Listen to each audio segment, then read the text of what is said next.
Deməli, suvarma sularının 27%-i itkiyə gedib. 2024-cü ildə suvarma mənbələrindən 9 milyard 256 milyon kub metr su götürülüb. Təsərrüfatlara 6 milyard 710 milyon kub metr su verilib. Qalan 2 milyard 500 milyon kub metrə yaxın su itkiyə gedib.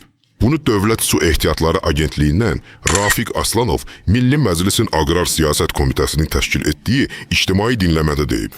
Gəlin mən sizə izah edim ki, bu milyardlarla kubmetr su hara gedib. Dəmir burunun yaxın ətrafı Azərbaycanı min illər əvvəlki quldarlıq dövrünə qaytarmaq üçün kənd təsərrüfatı sahələrini kütləvi şəkildə ələ keçirir və kəndliləri orada sadəcə 200 manata hambal kimi işlədirlər. Həmin ərazilərdə yetişdirilən meyvə-tərəvəz Rusiya bazarlarına göndərilir. Azərbaycan hakimiyyəti isə qonşulardan ucuz meyvə-tərəvəz alaraq üstünə dədələrinin qiymətini qoyub xalqa satır. Kəndli özü meyvə-tərəvəzi yetişdirib xaricə çıxarmaq istəsə, onu sərhəddə elə sıxırlar ki, peşman olaraq kəndinə qayıdır və Burun bəyin qohum əqrabasının quldarlıq məsələlərində hamballıq vəzifəsinə geri dönür. Bu hektarlarla sahələr dövlətə heç bir vergi ödəmir. Çünki oralar birbaşa dövlətin özünündür. Gəlirləri də büdcəyə yox, dəmir burunun cibişdanında gedir.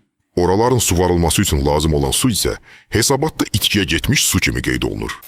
Əgər videolarımdan anında xəbər tutmaq istəyirsinizsə, digər şəbəkələrdə, xüsusən də Telegramda məni izləyin.